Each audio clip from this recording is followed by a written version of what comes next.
नमस्कार मित्रांनो, watch the best या आपल्या चॅनलवर तुमचं पुन्हा एकदा मनपूर्वक स्वागत आहे.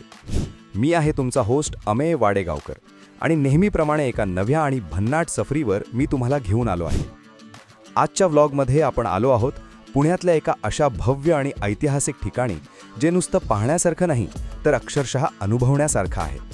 एक अशी जागा जिथे काळाचं चक्र मागे फिरतं आणि आपण थेट 350 वर्षांपूर्वीच्या शिवकाळात जाऊन पोहोचतो. छत्रपती शिवाजी महाराजांचा जाज्वल्य इतिहास आणि त्या काळातील अप्रतिम वास्तुकला जिथे आजच्या अत्याधुनिक तंत्रज्ञानाच्या मदतीने पुन्हा एकदा जिवंत झाली आहे, अशा एका जादुई दुनियेत आपण पाऊल ठेवणार आहोत. तुम्ही कदाचित ओळखलंच असेल. होय मित्रांनो, आज आपण भेट देणार आहोत आंबेगाव सिंहगड रोड येथील बहुचर्चित आणि अतिशय भव्य अशा शिवसृष्टी या हेरिटेज पार्कला. चला तर मग या ऐतिहासिक प्रवासाला आणि वास्तुकलेच्या या अद्भुत दुनियेला सुरुवात करूया.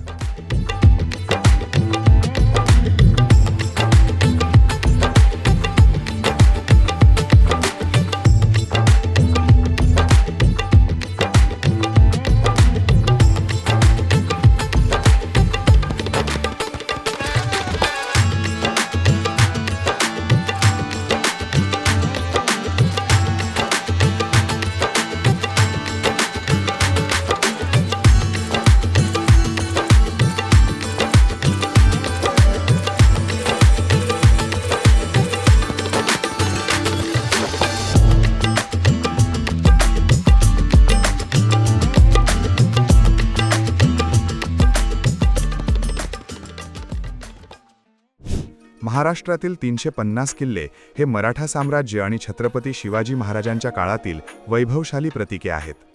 दख्खनच्या पठारावर नियंत्रण मिळवण्यासाठी हे किल्ले खूप महत्त्वाचे होते. पण दुर्दैवाने काळाच्या ओघात आणि दुर्लक्षामुळे हा ऐतिहासिक वारसा आज कुठेतरी धोक्यात आला आहे. सध्याच्या हेरिटेज कायद्यांमुळे त्यांच्या संवर्धनावर काही मर्यादा येतात. पण यावर शिवशाहीर बाबासाहेब पुरंदरेन यांच्या शिवसृष्टी या प्रकल्पाने एक उत्तम उपाय शोधला आहे. शिवसृष्टी हे एक असं हेरिटेज पार्क आहे जिथे या हरवलेल्या किल्ल्यांची वास्तुकला आणि रचना पुन्हा जिवंत केली गेली आहे. एक आर्किटेक्ट म्हणून मला या जागेचं डिझाईन आणि इथली ऐतिहासिक वास्तुकला विशेष भावली. सध्या याचा पहिला टप्पा सरकारवाडा पुण्यातल्या सिंहगड रोडजवळ आंबेगाव येथे सुरू झाला आहे. इथे प्रशासकीय केंद्र, research library, multipurpose hall, cafeteria आणि उत्तम एक्झिबिशन गॅलरीज आहेत. हा प्रकल्प महाराजांचा पराक्रम पुढच्या पिढीपर्यंत पोहोचवण्याचं एक उत्तम काम करत आहे.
आपण एका अशा भव्य हॉलमध्ये आलो आहोत जिथे भिंतींवर छत्रपती शिवाजी महाराजांची अतिशय विलोभनीय आणि जिवंत वाटणारी चित्रे लावली आहेत.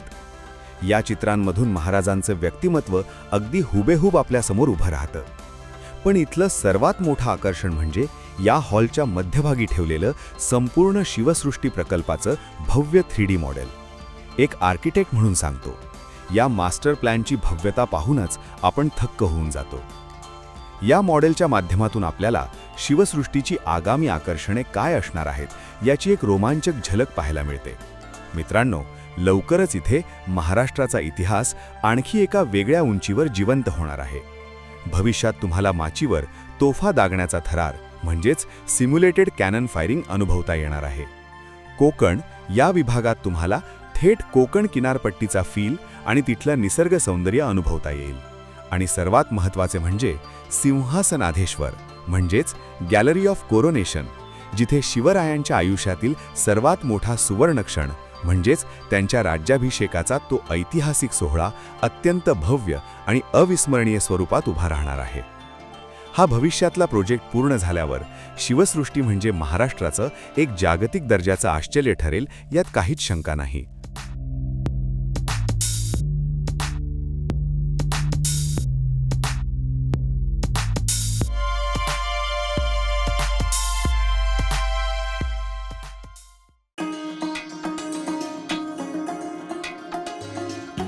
सरकारवाड्यातून आपण पुढे आलो आहोत ते दुर्ग वैभवमध्ये.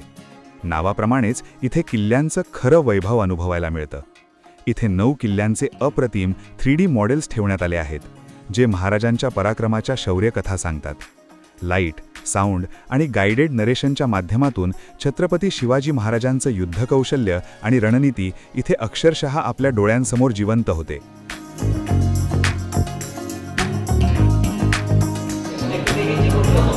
कारण की या गडावरती येण्यासाठी आणि जाण्यासाठी एकच मार्ग आहे.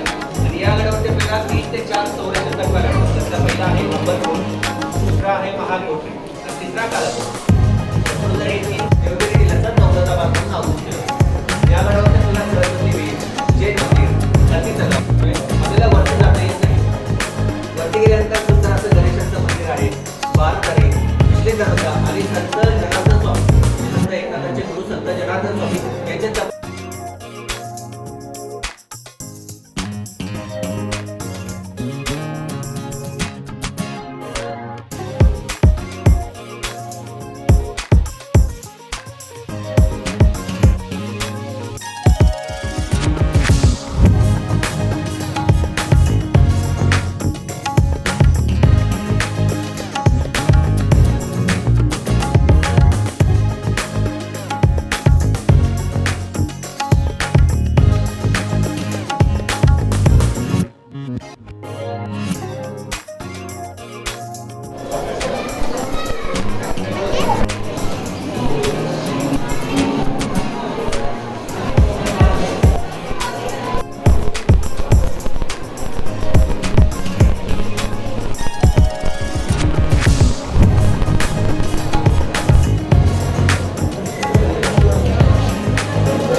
दुर्गवैभवानंतर मी आता तुम्हाला घेऊन आलोय शस्त्रदालनात. या गॅलरीमध्ये प्रवेश केल्यावर आपल्याला मराठा योद्ध्यांनी वापरलेल्या तलवारी, चिलखते आणि इतर शस्त्रांच्या अगदी हुबेहूब प्रतिकृती पाहायला मिळतात. या ऐतिहासिक शस्त्रांमागील कलाकुसर, त्यांची ताकद आणि योद्ध्यांचा उत्साह इथे जवळून अनुभवता येतो. छत्रपती शिवाजी महाराज आणि त्यांच्या निडर मावळ्यांच्या शौर्याची ही एक खरी ओळख आहे.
आता आपण आलो आहोत एका अतिशय अनोख्या अनुभवासाठी, तो म्हणजे रिव्हॉल्विंग शो.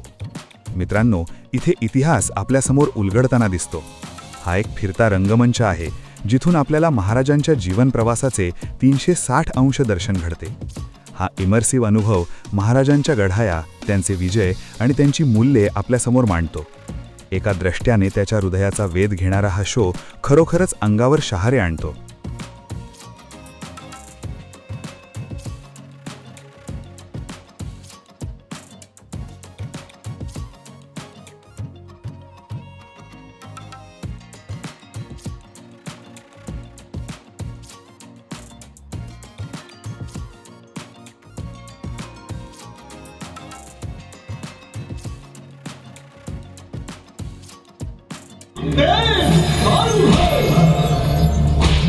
माहूर लक्ष्मी दारू भर.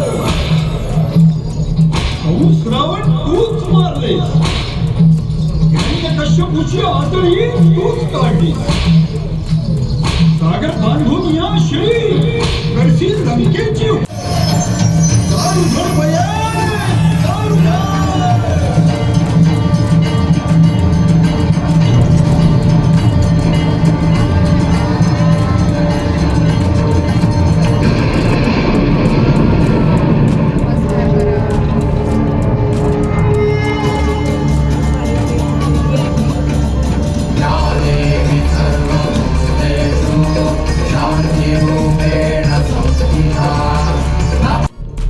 प्रजेच्या दीनवाण्या अवस्थेची जाणीव असलेला पहिला मराठी सरदार. निजामशाही, आदिलशाही, कुतुबशाही, मुघल शत्रूंनी चारी बाजूनी घेरून टाकला होता. त्यांच्या विरुद्ध उभं राहायचे प्रयत्न आम्ही केले, पण आम्हाला अपयश आलं. आम्ही कमी पडलो, आम्हाला स्वातंत्र्याने हुलकावणी दिली. पण आमच्या राणी साहेब, जिजाऊ, त्या आमच्याही पेक्षा हट्टी. त्यांना ही गुलामगिरी मुळीच मान्य नव्हती.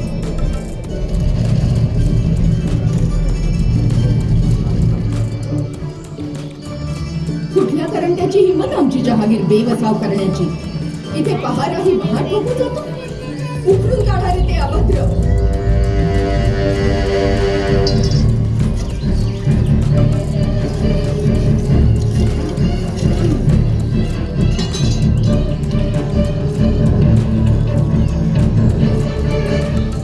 सरकार कसं पाहिजे? अहो सरकार, राव इथं काढवाचा नांग फिरवून गेलाय. एका फार मोठ्या स्वप्नाचे बीज कसब्यातील ठिकाणांच्या वाड्यातील भिंतीतल्या गजाननाच्या साक्षीनं इथल्या भूमीत रुजलं. बाळराजे, आमची खात्री आहे गजाननाचे आशीर्वाद आपल्या कायम पाठीशी आहेत. अगदी राज्याचं आरमार सिंधू सागरात अभिमानानं विहार करू लागला.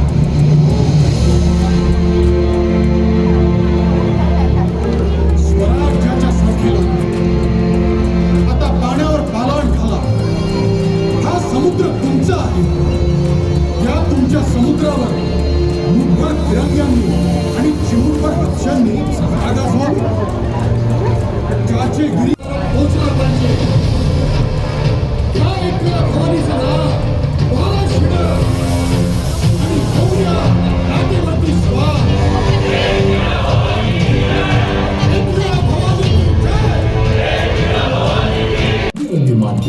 गोव्याच्या सप्तकोटीश्वराला फिरंग्यांनी तोशीच दिली, त्याचाही जीर्णोद्धार केला.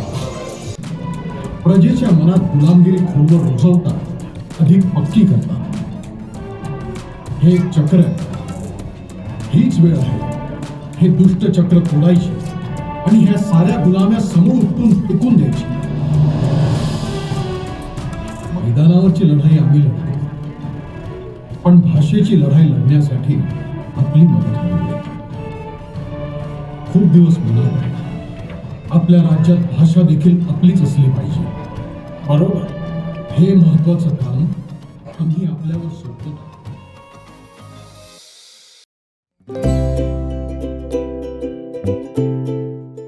रिव्हॉल्व्हिंग शो नंतर आपण आता पाहणार आहोत द ग्रेट एस्केप शो.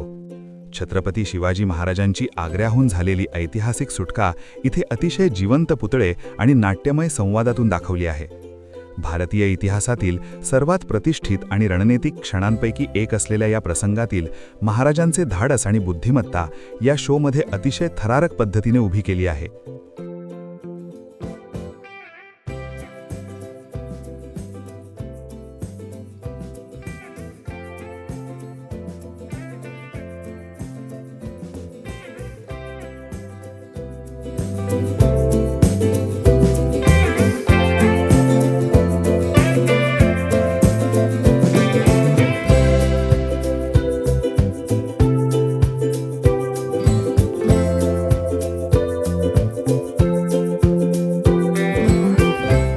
यानंतर आपण पोहोचलो आहोत श्रीमंत योगी या दालनात.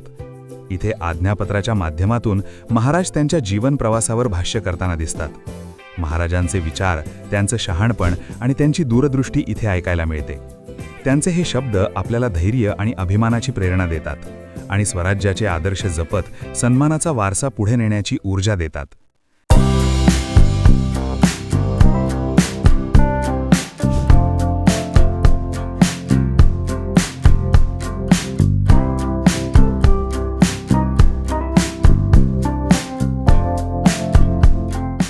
आता जे आपण पाहतोय ते आहे गंगासागर. हे केवळ एखादे शोभेचं ठिकाण नाहीये, तर रायगडावरील प्राचीन पाणी व्यवस्थापनाचं ते एक उत्तम उदाहरण आहे. त्याच्या मूळ डिझाईनवरून प्रेरणा घेऊन इथे दगडी घाट, पायऱ्या आणि भक्कम तटबंदी साकारण्यात आली आहे. शिवकाळातील या वास्तूचे धार्मिक आणि विशेषतः स्थापत्यशास्त्रातील महत्त्व इथे स्पष्टपणे दिसून येते.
गंगासागर पाहून आपण आता आलो आहोत भवानी माता स्मारकाजवळ. हे स्मारक प्रतापगडाच्या मूळ मंदिराची हुबेहूब प्रतिकृती आहे. ज्या भवानी मातेने महाराजांना आशीर्वाद दिला तिचा इथे केलेला सन्मान आहे. इथली शांतता आपल्याला अंतर्मुख करते आणि महाराजांच्या निडर मोहिमांना मार्गदर्शन करणाऱ्या त्या ईश्वरी शक्तीशी आणि त्यांच्या धर्मनिष्ठेशी आपल्याला जोडून घेते.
तर मित्रांनो, असा हा शिवसृष्टीचा जादुई अनुभव तुम्हीही नक्की घ्यायला हवा. इथे प्रत्येकासाठी काही ना काही आहे. तुम्ही एकटे येणार असाल तर तिकीट बुकिंगचे चांगले पर्याय आहेत. शाळा आणि कॉलेजेस विद्यार्थ्यांसाठी इथे खास शैक्षणिक टूर्स आयोजित करू शकतात, ज्यामुळे इतिहास मुलांसमोर जिवंत होईल. तुमची भेट बुक करा आणि या सर्व अप्रतिम आकर्षणांचा प्रत्यक्ष अनुभव घ्या. हा व्लॉग आवडला असेल तर नक्की लाईक करा आणि कमेंट्समध्ये तुमचे विचार सांगा. भेटूया पुढच्या व्हिडिओमध्ये.